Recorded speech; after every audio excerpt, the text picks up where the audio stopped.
Welcome or welcome back to the Variety Pack Podcast.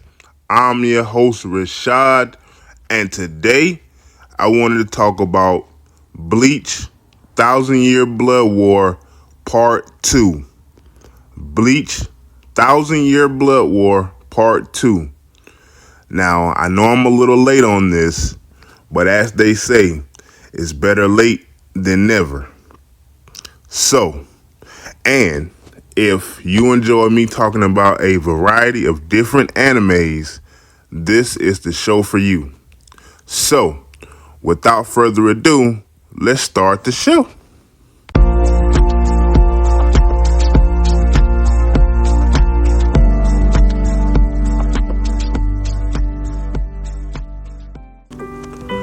Okay, Bleach, Thousand Year Blood War, Part 2.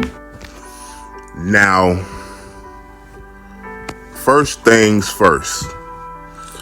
So, we see Ichibi, the leader of Squad Zero. He's telling Ichigo, "Yeah, you're gonna be training with us. You're gonna be training with us, training with Squad Zero. Yeah, man, training with Squad Zero, the squad that protects the Soul King. That's Ichigo finna get he finna turn up on him." Then we see my man Yuhaba is gearing up. He gearing up for round two. And while he's gearing up for round 2 on the Soul Society, he introduces Uryu to the rest of the Quincy's, and he names him as his successor. In the group, the Stern Renters, the Quincy's, they not with it, bro, because they feel like, okay, who is this new dude that the Almighty? Who is this dude just walking in here? He's standing beside the Almighty, and he just gonna be like, "Oh, you my successor?" And it's like, and so I can understand those guys being a little disappointed in how the events are unfolding. I can understand, like, this new dude coming in here. We've been putting in work. We've been gearing up, and we've been, trying to destroy the Soul Society. And he just walks in here, and he is, the king already got him as his successor. Like, I can definitely understand that. I can definitely get why they responded the way they responded to the news. I definitely understand that. And we see Ichigo, he begins his training with Ichibi. And we also see my girl Rukia and Renji, they're training as well. So, you know what I'm saying? So everybody getting that work in. And then I see my man Byakuya, he survived, because at the end of part 1, I was like seeing how he was just on death's doorstep, and I'm like, no freaking way. So happy that he survived, and yeah. Then my next point I want to talk about, the Stern Renters. Like I said, they mount up for round 2. Even though some captains lost their bankais, they still employ countermeasures, so they won't be completely caught off guard with their pants down, so to speak. So they just like, oh, we're gonna do some countermeasures to help, to supplement, just because we don't have our bankai, we need something to kind of supplement,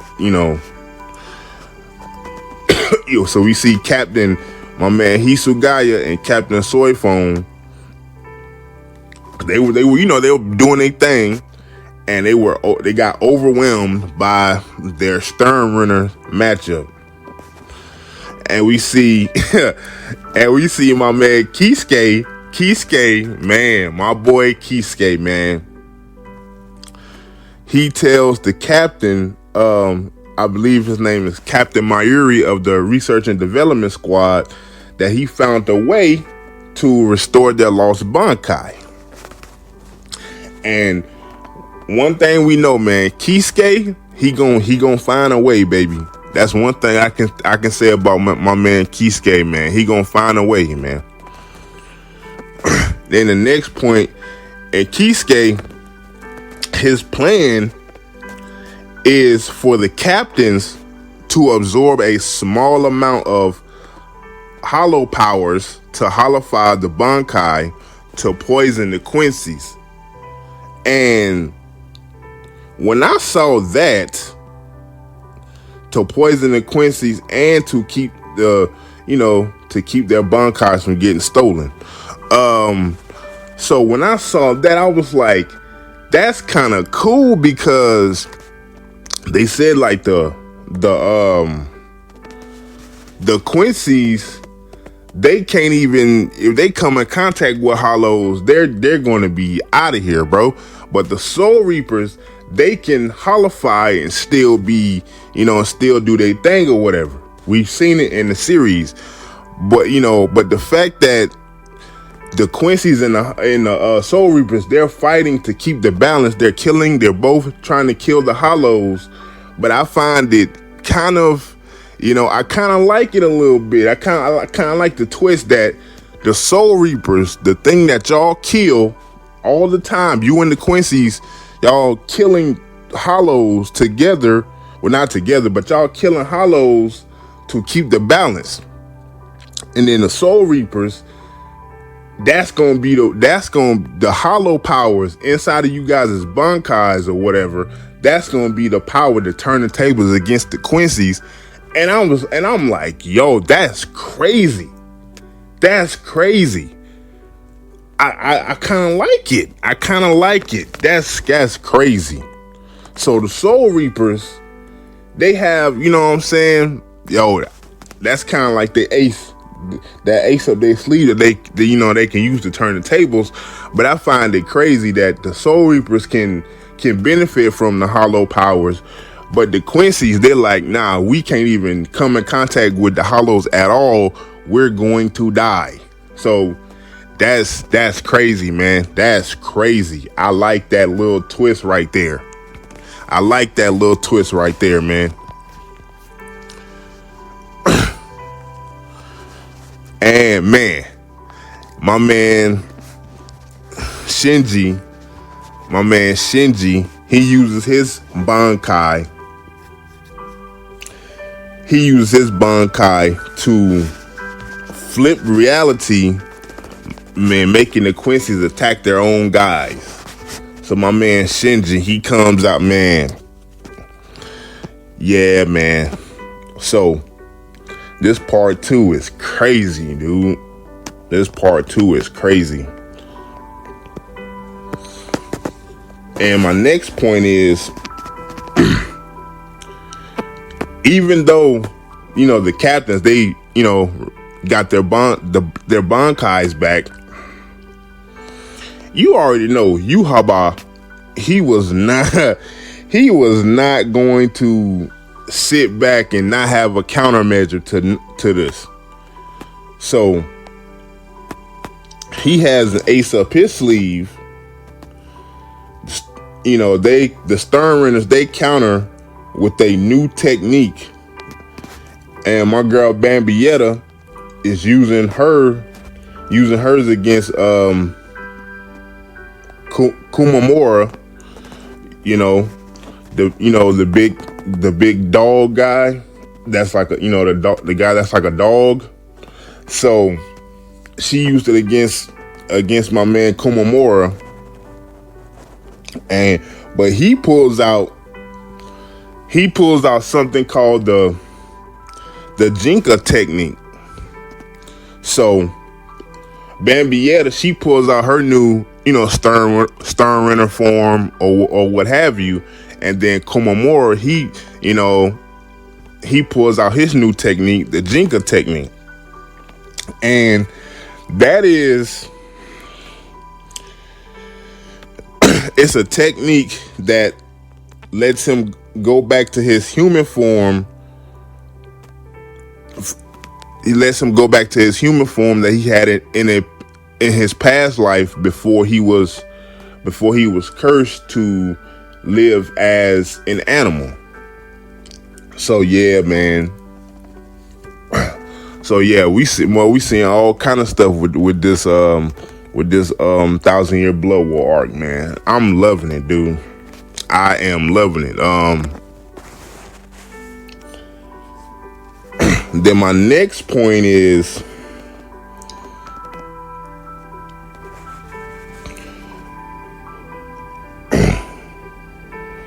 my man Renji and Rukia, they're back on the scene. They're back on the scene. And Renji, he faces the Sternrenner that's a wrestler type guy. And I actually, even though he's an enemy, I actually enjoyed seeing him on the screen. You know, I actually enjoyed seeing him on the screen. Oh yeah, I forgot to say, Bambietta, she got packed up by the she lost to the Jinka technique. So yeah, that's another point for my Soul Reapers out there, man. So yeah, so Renji, he goes to face the wrestling Sternrenner guy, right? And even though he's on the enemy side, I kind of like the wrestling Sternrenner guy. He was pretty cool. You know, he was pretty cool. And then I like his little fan dude, like James. James was, you know, he was kind of cool, man. You know, he was kind of cool, man. Even though they were, you know, the villains, though they are the villains, I kind of enjoy seeing the wrestling guy, man. I ain't gonna lie. And because the wrestling guy, he was putting in work. He took out Captain of Squad 9 and Squad 3. He was putting in work. He was punishing them guys. And I gotta say, man, Renji pulled up looking clean, dripped out. Looking super clean, dripped out, man. And Renji pulled out Bankai. Soho Zabimaru. Bro. Super dope, man. Super dope. Now that he know the full name of the, you know, so now he can pull out the full form of it. Super dope, man. Super dope, man. Super dope. And and we see Ichigo is making his way back, you know, after his training with Squad 0. He's making his way back to the battlefield. And I see my man walk out when he about to leave Squad 0. Ichigo has immaculate drip. He has immaculate drip. I'm like, dude, this drip is crazy. Cause we seen Renji drip, Rukia come back with drip. Like, yo, everybody in this arc got drip.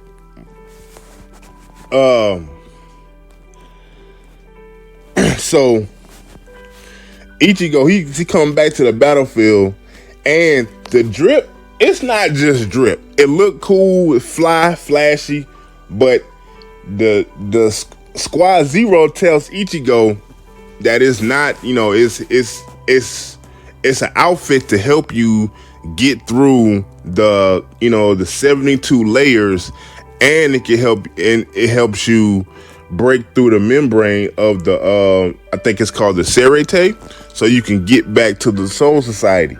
So it's not just it's not there to look cool. It's there to protect him while he's going back, and to help him get back through, so he can, you know, help the home team, you know, help the squad. So, and I really enjoyed seeing Ichigo with that drip, man.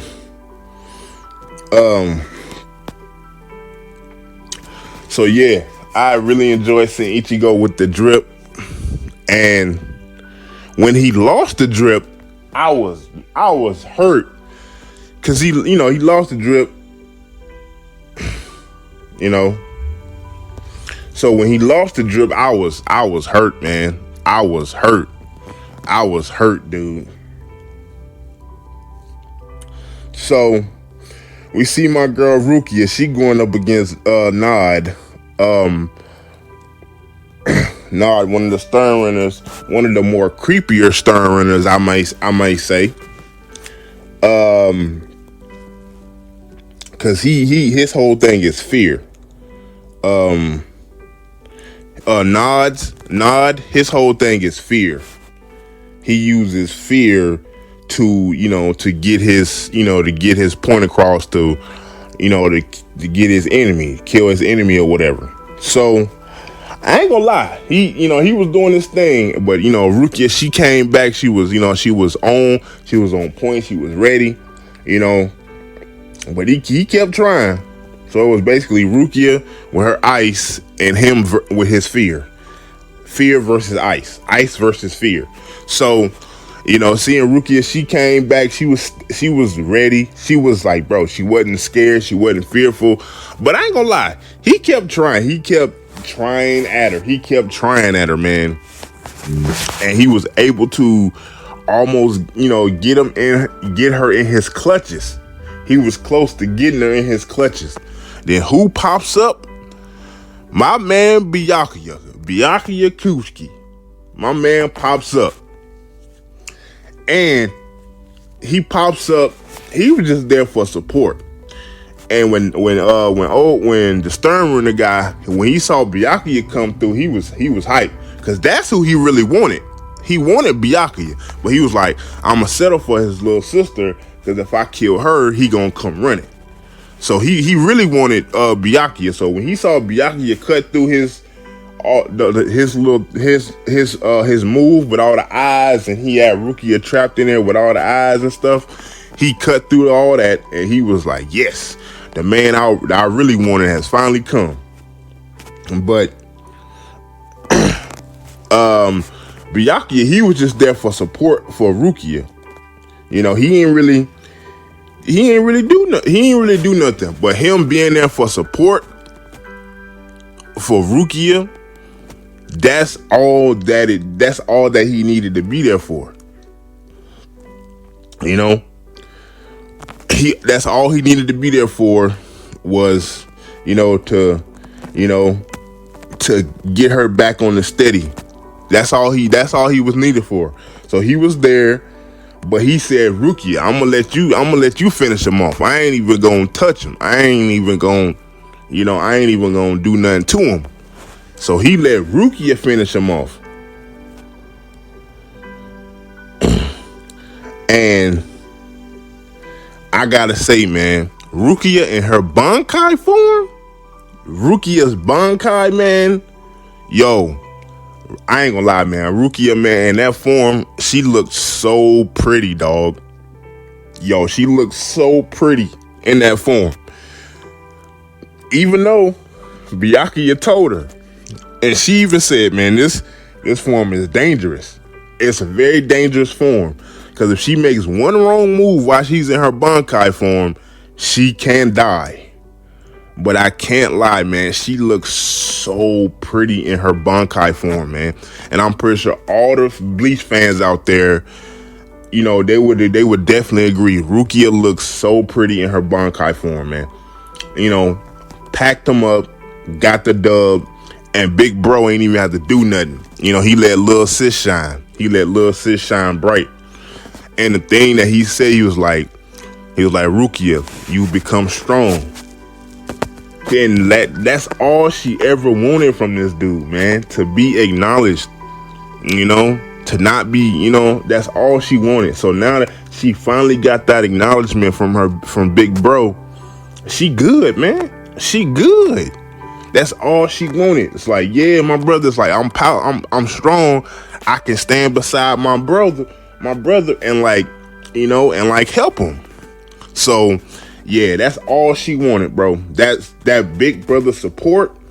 and that reinsurance, yo, that's all she ever wanted, bro. That's all she ever wanted, bro. So the fact that they had that moment, brother and sister, I was loving it, man, loving it, man. So then, next point, I gotta talk about my man Kenpachi versus Grimmy. You know I gotta talk about my man Kenpachi. He my favorite character in Bleach. You know, other than the obvious Ichigo, my man. You know I gotta root for Kenpachi. So other than Ichigo, Kenpachi's my favorite character. So seeing him on the battlefield with Grimmy, you know, Grimmy, he pulls up in the nurse's station, the health station, with Yachiru was there, and he pulls up, and they have a little tussle a little bit, him and Yachiru. He turns her freaking arms and her legs and stuff to cookies. Then Kenpachi, he shows up. Kenpachi shows up, and Grimmy's like, yo, man, I heard a lot about you. I heard you strong, so yeah, let's get it. And then the thing with Grimmy, he can use imagination. Anything he can imagine, he can make it come to life. And that power is supremely broken. That power is broken. So he fighting, he doing his thing, but Kenpachi, man, Kenpachi like, bro, yeah, man. And Kenpachi like, he just like, he ain't even fazed by the fact that my man can use imagination, bring stuff to life. He's like, bro. And the thing is, Kenpachi is, he's blocking everything. He's knocking off everything Grimmy throws at him. He literally like the saying goes, he's throwing the kitchen sink at this man. But he's like, Grimmy can't find a way to get him, because he puts some underground in this little water thing, and he gets out of that. He tries to throw a meteor at him. He cuts through that. So he's throwing a meteor. He tries to seal him in this little water prison thing. That didn't work. He even tried to self-destruct, and so yeah, that's it's crazy, bro. That Grimmy had this power of imagination where he just doing everything, throwing everything at Kenpachi, and Kenpachi is blocking it. He even tried to put this man in space, and Kenpachi cut through space, bro. Like, he tried everything, and Kenpachi he blocked everything and countered everything, bro. And then Grimmy he got so fed up, he's like, man, what do I gotta do to beat this guy? He's like, he started imagining Kenpachi as this overwhelming monster, and his imagination got the best of him. His imagination got the best of him, because like, you viewed Kenpachi as this monster, that's this overwhelming monster that's like undefeatable, like unbeatable. So, and it just got the best of him. And then Kenpachi, like, after Kenpachi just like, bro, you dumbass. Like, you dumbass. Like, that's all Kenpachi really said about it. Like, you dumbass. But like, so Kenpachi, man, and that's the thing though. Kenpachi, like, he wasn't even getting really pushed to the brink with none of that stuff. The meteor cut it in half. You know, he cut through space. He got out of the water prison thing. Everything, you know, Grimmy was, you know, even pulled out guns, and, you know, like everything Grimmy tried against Kenpachi was not working, bro. Everything. You know, but I ain't gonna lie, bro. Kenpachi, he ain't leave that battle unscathed. He did get banged up a little bit. He got banged up, you know, quite a bit. But he still came out on top. But yeah, he did get banged up a little bit, you know. But he was still able to get through everything Grimmy was throwing at him. But yeah, he didn't come out unscathed, but he still came out with the big dub. My man, Kenpachi Zaraki, man. That's my guy. That is my guy. After the freaking battle, we get the Bambiettas, the Bambies, Bambietta, her homegirls. I remember I told you Bambietta, she was fighting, you know, the other captain. So her homegirls came and tried to, you know, after Kenpachi finished his battle with Grimmy, they came and tried to 4 versus 1, my man. But right when they tried, Ichigo come through, man. Ichigo came back. And I was talking earlier about when he lost the drip. This the fight where he lost the drip, because he was fighting against them. It was 4-on-1. Ichigo, you know, helped Kenpachi, because Kenpachi, one of the Bambis, hit him with a lightning strike, and he was down. He was down bad, man. But my man still got his dub though. He was down bad. Ichigo like, man, I ain't think I was gonna ever have to come help you, man. And he was like, I ain't think I was gonna ever have to need your help. So yeah, but we know, man, Ichigo and Kenpachi got that mutual respect. We seen they battles. We know them battles. So they got that mutual respect, man. But yeah, like, and Ichigo was fighting the Bambis, straight smoking them, bro. He wasn't even fighting them. He was just smoking them. But he, like, one of the Bambis hit him with an attack, and he had to block it, you know, he blocked it using his clothes that he got from Squad Zero. And like I said, man, I was pissed, bro, because the drip was so fire. Like, okay, am I the only one that thought Ichigo's drip was fire? I couldn't be the only one. So tell me, my Bleach fans out there, what did you guys think of Ichigo's drip when he came back to the Soul Society? Because I know I'm not the only one out there that think this man had immaculate drip, and I was mad when he lost his drip. I couldn't be the only one that was mad when he lost it, you know. So yeah, tell me out there, my Bleach fans, tell me out there, man. So yeah, Ichigo, he was just making quick work. I call them the glam squad. He was just making quick work of the glam squad, bro. Countering everything. More Stern Runners, they pull up trying to challenge Ichigo, so now it's like an 8-on-1. And then Ichigo, he was after Yuhaba, cause yeah, and then Renji pull up, Byakuya pull up, Rukia pull up, so, and then some more lieutenants and captains pull up, and then to help Ichigo get by. So he can get, get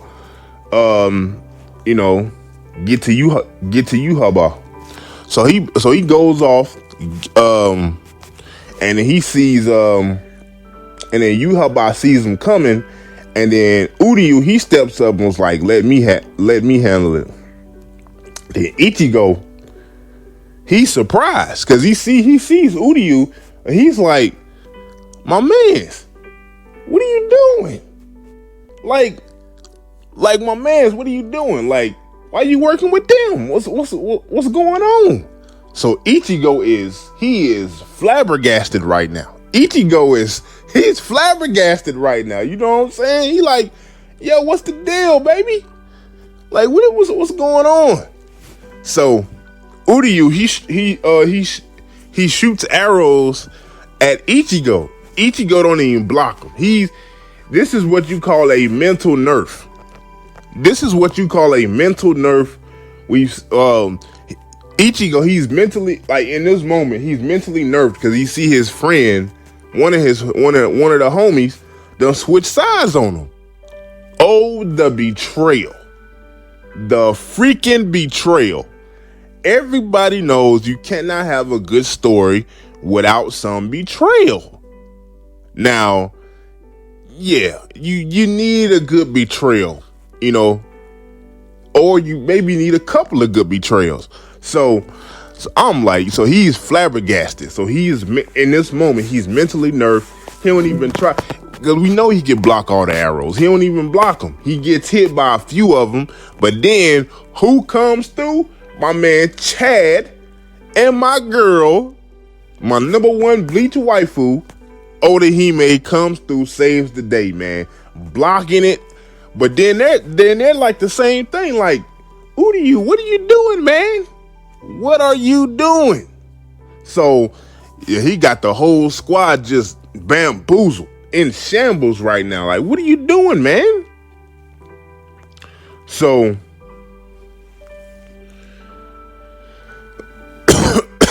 man. Oh man, then Yuhaba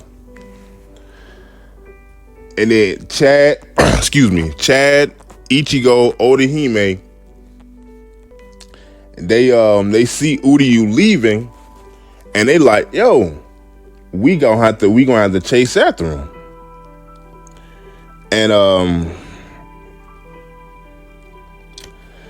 And they're making their way, Uryu and Yuhaba making their way to the Royal Palace, because the Royal Palace thanks to Ichigo, has a hole in the membrane.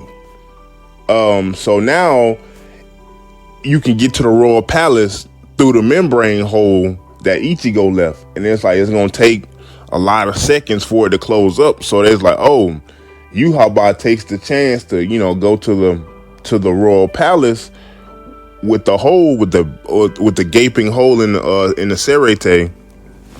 So he makes his way to the Royal Palace, and he ready for the smoke. But then, so Ichigo, he's on his way as well, but yeah, he not gonna get there quicker than Yuhaba. So Yuhaba gets there, and you already know who's waiting when he gets when he gets there. He gets there with his squad, and who's waiting? Squad Zero. Squad Zero, they ready. They ready, man. Squad Zero ready for the smoke, ready for the action. My girl Senjumaru versus Sternrunner W. Bro. She beats him. She beats this dude. She has the power. I think she could use like sewing needles. She beats this man using sewing needles, bro. She makes him a new suit. She makes him a new outfit, but the outfit, it could kill him, bro. Like, cause she got so many sewing needles within the outfits. It's like, bro, they could just impale him and kill him, and that's what they do. So, and then Yuhaba, he's striking back with the Royal Guard. So Squad Zero, they mount up. They still standing, and we have Ichibi versus Yuhaba 1-on-1, and they see the rest of Squad Zero. They're fighting the rest of Yuhaba's Royal Guard, Uryu, and the rest of the guys that Yuhaba brought with him. So, but we see, man, the main matchup is Yuhaba versus Ichibi, and yeah, man, I ain't gonna lie, man. Ichibi, man, seeing him get down, You know, I like it. I like it, man. Ichibi, man, he cool, man. Cause he starts off strong against Yuhaba. He starts off strong. He starts off strong, man. I like him, man. He starts off strong, and I'm like, oh man, he got old buddy on the ropes. And but you know, Yuhaba, man, he always got a counterattack. And he got a counterattack. And the Stern Renters, they get another power up. And but you know, Squad Zero, they like, oh, you think you gonna get us because now you got wings? Nah, they still. But yeah, I like, man, my man Ichibi, he started using a paintbrush style sword. So he just painting over stuff. And then he was like, yo, he just painting over stuff. And yo, when he turned Yuhaba, he was like, oh, now I'm gonna name you, take away your original name, and I'm gonna name you Black Ant.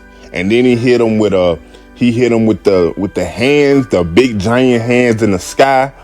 He hit him, then he hit him with his foot, the big giant foot in the sky. Like, bro. And he knocks him all the way down. But I'm thinking to myself, after the strong showing from my man Ichibi, because I feel like it was a strong showing from Ichibi. It wasn't even his full arsenal of stuff. Because, yeah, he's just, in Squad Zero, he protects the Royal Palace and the Soul King. So, but what I saw at the ending of at this part 2 ending, I was very satisfied and excited, man, seeing my man Ichibi. But you know, seeing him get the upper hand on Yuhaba, you be like, and I'm like, I watched enough anime to know this is only part 2. This ain't even the ending part of the arc. So, you know, it looks, you know, so I'm like, yo, Ichibi, he got this round. But me knowing, watching enough anime, like, dude, it's 2 more parts before we finish this 1,000-year blood war. So I know Yuhaba for part 3, he gonna come back. He definitely coming back. So part 3, I can't wait, man. Part 3 of this 1,000-year blood war, I can't wait. Cause I know he gonna strike back with tremendous force. I know it, bro. Cause truth be told, you look like, damn, old buddy kind of got, you know, he kind of got embarrassed a little bit. But that's just my take on it. But I know he gonna strike back. But yeah, Ichibi, he definitely had the upper hand. You know, so. But yeah, part 3, oh man, I know it's gonna be crazy. Part 3, I know it's gonna be crazy. And then we got a little shot of Aizen. I forgot what episode number it was on. But then Aizen, we saw him. I was like, okay. But yeah, Aizen, he probably come back to the last part. That's probably when Aizen gonna come. But yeah, seeing that shot of my boy Aizen, I'm like, okay. So part 3, man, it's gonna be crazy. Because part 2 was insane. I enjoyed every minute of it. I enjoyed it, you know. Only part I was like up, you know, just a little bit disappointed about was I said the Ichigo losing his drip. He ain't even have it on for that long. He lost, like, that's the only part I was like, this some old bullshit, man. Seeing Ichigo lose his drip, man. But other than that, I was cool, man. I loved it, man. And I'm glad Bleach is back, man. I'm just glad Bleach is still around doing this thing.